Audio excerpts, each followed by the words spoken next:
जब इलेक्शन होता है तो सब बिरादर हो जाती है हिंदू। इन लोगों ने हम लोगों को खत्म करने का निर्णय ले रखा है। नेता बनते हैं, वादे करते हैं, लेकिन पूरा तो कोई करता ही नहीं। इसकी जनगणना कितनी है, जिसकी जितनी भागीदारी उतनी उसकी हिस्सेदारी। वोट के लिए लोगों को बांटा जाता है। अन्य तो देश एक है तो नागरिक भी एक होना चाहिए।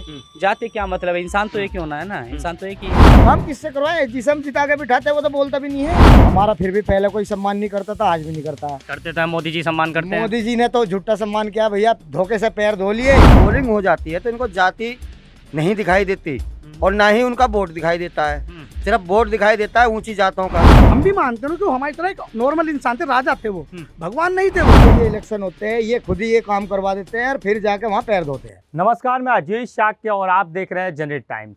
जैसे ही चुनाव पास आते हैं तो जातियों की बात तेजी से होने लगती है। उसी तरह अभी बिहार में जाति जनगणना के आंकड़े दिए गए, जातियों के आंकड़े दिए गए। उससे उत्तर प्रदेश की जनता कितनी खुश है और क्या चाहती है उत्तर प्रदेश की जनता कि उत्तर प्रदेश में भी जाति जनगणना हो। लेकिन चुनाव के टाइम पे ये क्यों होता है, ये भी एक बड़ा सवाल है। लेकिन हम जनता के बीच में आज जनता से बात करेंगे। सर, अब जाति जनगणना के आंकड़े अभी बिहार में आंकड़े दिए गए, जातियों को कौन सी जाति कितने % वहाँ पर बिहार में है, इससे आपको क्या लगता है कि उत्तर प्रदेश में भी ऐसा होना चाहिए? भैया हमें हमारी तरफ से देखो, जाति जनगणना जैसे बिहार में हुई है, ठीक है, अच्छी बात है, होनी भी चाहिए। हम तो बोलते हैं होनी भी चाहिए, पूरे भारत में होनी चाहिए। हम तो कहीं प्रधानमंत्री जी से, क्योंकि पहले से वादे करते आए हैं, जितने भी नेता बनते हैं वादे करते हैं, लेकिन पूरा तो कोई करता ही नहीं है। और भैया हमें तो, जैसे हम वाल्मीकि समाज है, हमारी ओर से जाति जनगणना हो या ना हो, हमारे तो विधायक, मंत्री, सांसद भी जीत जाते हैं, वे हमारी कोई बात भी नहीं रखते। तो क्या फायदा, हमें तो जैसे हम खा रहे कमा रहे, हम तो ऐसे अच्छे भैया, वोट देनी है हमें तो फिर भी देंगे। तो वोट दोगे तो, लेकिन काम भी तो आपके होंगे तभी तो वोट दोगे। नहीं, काम क्या, जब काम किससे करवाए, जिसे हम जिता के बिठाते हैं वो तो बोलता भी नहीं है। कभी सदन में नहीं, कभी बोलता है, कभी किसी भी चीज में हमारी बात ही नहीं रखता है कोई। जैसे उत्तर प्रदेश में है, कहीं पर भी परमानेंट नहीं हो रहे हैं, तो हम बराबर बात भी रखते हैं अपनी। हमें 20-20 साल, 25-25 साल हो गए। हमारे मंत्री भी है, विधायक भी है, बीजेपी सरकार में वाल्मीकि समाज से मंत्री भी, विधायक भी है, लेकिन आज तक सदन में बात भी नहीं रखते हैं। तो हम बताओ किससे उम्मीद करें। लेकिन ये भी कहा जाता है जाति जनगणना हो गई तो सबको जातियों में बांट दिया जाएगा। भैया बांट दिया जाए, कुछ बट जाए, हमारा फिर भी पहले कोई सम्मान नहीं करता था, आज भी नहीं करता है। करते तो है, मोदी जी सम्मान करते हैं। मोदी जी ने तो झूठा सम्मान किया भैया, धोखे से पैर धो लिए पूरे वाल्मीकि समाज में, ये कर दिया वो कर दिया। लेकिन हम तो फिर भी बोलते हैं, मोदी जी ने वाल्मीकि समाज के पैर तो धो दिए, लेकिन जो हमारी समस्या उसको तो सुधारा जाए। हमने बराबर बोल रहे हैं, जो ठेकेदारी, जो बीच को बिचौलिया, इसे खत्म कर दिया जाए। क्यों नहीं करते? अभी MP में आपने एक वीडियो देखा होगा जो पेशाब वाला वायरल हुआ था, वहाँ पे शिवराज ने आपके समाज के लोगों के पैर भी धोए थे, उसके बुला के उसको घर पे। सब देखा हुआ होता है। जब ये इलेक्शन होते हैं, ये खुद ही ये काम करवा देते हैं और फिर जाके वहाँ पैर धोते हैं। अच्छा, ये इलेक्शनों के टाइम पे करते हैं। लेकिन वाल्मीकि समाज की तरफ जो भी प्रधानमंत्री बन जाता है, कोई भी बन जाए, लेकिन वाल्मीकि समाज को भूल जाता है। आज वाल्मीकि समाजों को जो हमारी इंदिरा गांधी जी ने जमीन दी गई थी, आज उन्हें खुद योगी जी छीन रहे हैं। अच्छा, क्यों छीन रहे हैं? छीन रहे हैं। हमारी कम से कम 80 बीघे धरती है बागपत में, उन पे बुलडोजर चलाने के लिए तैयार है। स्टे भी आ चुका है हमारा, जबकि इंदिरा गांधी जी ने दिया। हम तो कहेंगे भैया इलेक्शन का टाइम है, ऐसा टाइम करेगा तो बवाल होएगा ही होएगा। तो भैया हमें तो कोई मतलब नहीं सरकार किसी का है, हमें तो खाना कमाना है, अपना टाइम काटना है। अच्छा, ऐसा क्यों होता है जब इलेक्शन होते हैं उसी टाइम सभी नेता हो या पार्टियां हो अपने अपने मतलब जातियों को बांटते हैं, अपने एक तरफ करते हैं कि भैया तुम मेरे भाई हो, तुम मेरे बहन हो, तुम मेरे पिता हो, तुम मेरी माँ हो। ऐसा क्यों होता है इलेक्शन टाइम पे ही, क्यों ये सब चीज़ें? भैया इलेक्शन टाइम पे ये है, ये वह 5 साल जब इलेक्शन आता है जब ही घूमते हैं, तो हम हो जाते हैं हिंदू। ठीक है, जब इलेक्शन होता है तो सब बिरादर हो जाती है हिंदू। दलित हो, पिछड़ा हो, OBC हो, हर बिरादर को ये हिंदू बना देते हैं। और जब इलेक्शन जीत जाते हैं तो फिर हमें बांट दिया जाता है कि आप SC ST हो, आप OBC है, आप पिछड़ा वर्ग हो, आप आदिवासी हो। उसमें फिर हमारी गिनती होने जाती है। भारत तो एक दिन में हिंदू राष्ट्र बन जाएगा, एक दिन में हिंदू राष्ट्र बन जाएगा। अगर जो ये नेता खुद बोले कि हमें भाई है, शादी करवाइए हर बिरादर की एक साथ। अच्छा, खत्म। अच्छा, खुद ही बोलते हैं उल्टी सुल्टी बातें। फिर परंपरा कहाँ जाएंगी, जो पुरानी परंपराएं चली आ रही हैं? तो फिर हिंदू परंपराएं चली आ रही, तो परंपराएं भी भाई नेताओं ने बनाई है। अच्छा, सब फायदा है, फायदे के लिए बनाई गई हैं। ये फायदे के जब भी तो इलेक्शन में मजे लेते हैं, फिर भूल जाते हैं जनता को। चलिए भैया, आप बताइए क्या क्या लग रहा है आपको, बिहार में जैसे जातियों के आधार पर एक आंकड़ा जारी किया गया और जाति जनगणना के हिसाब से किया गया, वैसा उत्तर प्रदेश में होना चाहिए। होना चाहिए, ये बात सही है कि जाति जनगणना होना ज़रूरी है। इससे पता भी लगता है कितनी जातियां हैं, कितना पिछड़ा वर्ग बैठा है।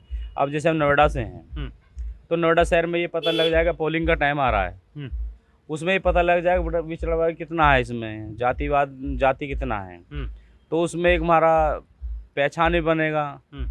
और मैं तो ये चाहता हूँ हर प्रांत में होना चाहिए कि जैसे माननीय प्रधानमंत्री जी ने करा और नीतीश जी ने इस पर अमल किया, उसमें जाति जनगणना का शुरुआत हुई, बिहार से हुआ है। हम तो चाहते हैं हर प्रांत में होना भी चाहिए। लेकिन कहते हैं जातियों में बढ़ जाएंगे लोग अगर जाति जनगणना। देखिए मेरी बात सुनिएगा, बांटने वाला कौन है? हम ही, आप हम ही लोग हैं। हम ही तो बांटते हैं, किसके लिए? वोट के लिए। वोट के लिए लोगों को बांटा जाता है। अन्य तो देश एक है तो नागरिक भी होना चाहिए। जाति क्या मतलब है? इंसान तो एक ही होना है ना, इंसान तो एक ही है। जब मैंने कुछ लोगों से बात करी तो कह रहे हैं जाति हटा ही दो, तो ये बढ़िया है कि जाति हटा के एक सिर्फ नाम रखो। देखिए वो बात ठीक है, जाति हटा देगा तो गुजारा नहीं है लोगों का, फिर ये वोट नहीं जीत पाएंगे। वोट में कैसे जीतेंगे? हाँ, कोई भी सरकार हो फिर कैसे जीत पाएंगे? भाई हमारे मोमडन भाई है, हिंदू भाई हैं, या और भी बहुत जातियां हैं, फिर उन्हें बांटा जाएगा। बांटेंगे जब तो वोटर का फायदा उठाते हैं ये। अन्य नहीं, ऐसा नहीं होगा तो फिर कौन पूछ रहा है इनको? भैया जातियों के समय, इलेक्शन के समय पे ही जाति और ये सब क्यों दिखता है? सिर्फ इन लोगों का एक मोहरा बनाते हैं कि ये वाल्मीकि है, ये जाटव भाई है, ये मुसलमान है, ये पंडित है, कि नाई है, कि ठाकुर है। इनको जब दिखता है कि हमें पोलिंग जीतना है, जब इनको जाति दिखाई देती है, और जब पोलिंग हो जाती है तो इनको जाति नहीं दिखाई देती और ना ही उनका वोट दिखाई देता है। सिर्फ वोट दिखाई देता है ऊंची जातों का, उन्हीं के काम होते हैं। गरीब का किसका काम होता है? ना वाल्मीकि का होता है, ना जाटव भाई का होता है, ना किसी और का होता है। सिर्फ काम होते हैं इन लोगों के। ऐसा क्यों लगता है आपको? हमें यूँ लगता है कि हमारा एक भी विधायक जाता है तो उसको नीचे बैठा दिया जाता है। कहाँ बराबर में बैठाया जाता है? मोदी जी खुद बराबर में बैठते हैं। कोई बराबर पर नहीं बैठाया जाता है, उसको जितना कहा जाता है वो उतना ही बोलता है, उससे ज्यादा नहीं बोलता है। अच्छा, क्योंकि उसको पहले ही ये समझा दिया जाता है कि आपको टिकट तो दे दिया है, आप जीत भी जाओगे पर बैठोगे हुई और बोलोगे उतना ही जितना हम लोग बुलवाएंगे। मतलब मुंह बंद करके रखा जाता है? बिल्कुल बंद करके रखा जाता है। अभी मंत्री भी हैं, विधायक भी हैं, सांसद भी हैं। कोई भी सांसद ना तो वाल्मीकि समाज के बारे में बोलने को तैयार है और ना ही कोई जाटव भाई के बारे में बोलने को तैयार है। किसी के बारे में बोलने को किसी को तैयार नहीं है। सर देश तो संविधान के चलता है ना, तो इनकी बात कौन मानेगा? तो संविधान में तो सबका हक है बोलने का।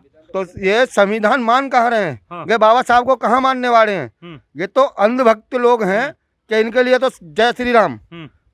श्री राम भी तो वाल्मीकि जी ने ही जनाए थे, उन्होंने ही वो सब कुछ बताया था कि श्री राम दिए थे। क्या इनके पुरखों ने जनाया था उनको? हमारे पुरखों ने जनाया था कि हाँ ये श्री राम है, कि सीता है, ये लव कुश है और ले लब हैं। तो उनको लिए हमारे वाल्मीकि समाज जी ने ही जगाया था।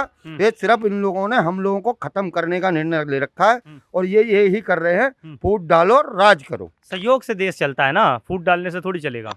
ये सहयोग बनाएंगे तो इनको पोलिंग नहीं मिलेगी। अच्छा। क्योंकि फिर उसमें दावेदार वाल्मीकि भी होगा, जाटव भाई भी होगा, सब तरह के दावेदार बनेंगे। तो इन लोगों ने यही कर रखा है कि इनको जातियों में बांटिए और इनके लिए जाति में बांट के और अपना फायदा उठाइए और जो अपनी जेब भरनी है वो भरते रहिए। अच्छा, मैं आपके पास वापस आऊँगा। भैया जी क्या लग रहा है, जैसे इन्होंने बहुत सा कुछ बताया हमें कि जातियों में बांट के सिर्फ वोट बटोरने का एक जरिया बना रखा है। देखिए जैसा कि नीतीश सरकार ने वो जनगणना का प्रावधान लागू किया है, जनगणना होनी चाहिए। क्यों? क्योंकि इससे पता पड़ता है कि किसकी जनगणना कितनी है, जिसकी जितनी भागीदारी उतनी उसकी हिस्सेदारी। ठीक है ना? तो जब भी चुनाव का दौर होता है ये लोग हमको जातियों में बांट देते हैं। ठीक है, और फिर उसके बाद जब ये चुनाव हो जाते हैं उसके बाद कोई हिंदू हो जाता है, कोई मुसलमान हो जाता है, कोई तेली, कोई रांगड़, कोई ठाकुर, कोई बनिया, कोई ब्राह्मण। 443 जातियां में सबका नाम नहीं जानता। ठीक है ना? तो यही है। देखिए जनगणना होनी चाहिए, बहुत अच्छी बात है। क्योंकि अगर जनगणना होती है जहाँ तक है उसमें सबसे ज़्यादा जो गिनती होगी वो अदर बैकवर्ड क्लास की होगी, वाल्मीकि समाज की होगी, पिछड़ा वर्ग है जो उनकी होगी। ये जो 3% लोग हम पे राज कर रहे हैं ये इसमें एलिगेशन लगाएंगे। क्यों लगाएंगे? क्योंकि इनका जो बहुमत है बहुत कम है। इन्हें पता है कि जनगणना होगी तो उसमें हमारा जो पलड़ा वो भारी होगा, उसमें प्रधानमंत्री भी हमारा होगा, मुख्यमंत्री भी हमारा होगा और एमएलए सांसद जितने वो सब हमारे होंगे। राज कहाँ कर रहा है? कोई राज नहीं कर रहा। संविधान के हिसाब से देश चल रहा है।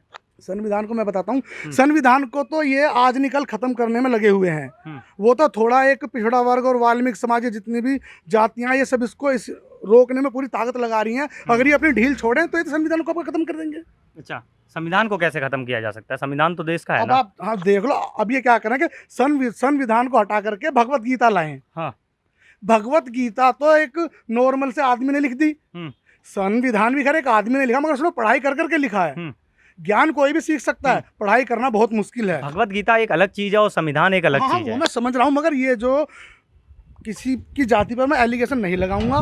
मैं तो यही कहूंगा जो ऊंची जाति के लोग हैं वो संविधान को इसलिए खत्म करें क्योंकि वो भगवत गीता को लाना चाह रहे हैं, वो उसका दर्जा उसको देना चाह रहे हैं, भगवत गीता को। अच्छा, संविधान खत्म करके। संविधान खत्म करके कि जो भी होगा जय श्री राम, जो भी होगा जय श्री राम, ठीक है ना। लेकिन वो उनकी चेष्टा है, उनका धर्म है, जो जय श्री राम कर रहे हैं वो उनको मानते हैं, इसलिए जय श्री राम कर रहे हैं। उसमें संविधान को हटाने वाली बात कहाँ से आ गई? देखो, जय श्री राम को हम भी मानते हैं क्योंकि वही भगवान तो थे नहीं, वो तो एक नॉर्मल इंसान थे जिनको महर्षि वाल्मीकि जी ने जन्माया। हम भी मानते हैं कि वो हमारी तरह एक नॉर्मल इंसान थे, राजा थे, वो भगवान नहीं थे वो, कि जो हर चीज में जय श्री राम जय श्री राम जय श्री राम मतलब करना ये ठीक नहीं है। अच्छा, एक चीज़ बताइए, आप बोल रहे हैं कि सम्मान नहीं, लेकिन मोदी जी तो कहते हैं कि 140 करोड़ जनसंख्या जो है वो मेरा परिवार है, सब परिवार है एक। देखिए, ये बताने के लिए उनके लिए एक परिवार है, और जब देने की बारी आती है तो ना वहाँ वो दलित होता है ना पिछड़ा वर्ग होता है, सिर्फ लेने वाले उन्हीं का ही, जो साथ बैठने वाले हैं वही होते हैं। उनको अभी चले जाइए मध्य प्रदेश में, सन 2018 में चुनाव हुए थे, वहाँ पे विधायकों की किसी की 7 करोड़ प्रॉपर्टी थी, किसी की 5 करोड़ थी। आज उनकी प्रॉपर्टी 5 साल के अंदर अंदर कम से कम 22-22, 25-25 करोड़ की कहाँ से आ गई? अच्छा, आप चाहते हैं जनजातीय जनगणना हो? बिल्कुल होनी चाहिए भैया, आप चाहते हैं? जी, पक्का होनी चाहिए। आप चाहते हैं भैया? बिल्कुल होनी चाहिए, 100% होनी चाहिए। जनगणना चलिए, होनी बहुत चाहिए। बहुत धन्यवाद। तो हम यहाँ पे नोएडा में मौजूद थे, नोएडा की जनता से बात कर रहे हैं। इनका भी कहना है कि अगर जैसे बिहार में एक जाति जनगणना के हिसाब से एक आंकड़े पेश किए गए, उसी हिसाब से उत्तर प्रदेश में भी जाति जनगणना होनी चाहिए। मैं अजीत शाह का, आप दे रहे हैं जनहित टाइम्स। धन्यवाद।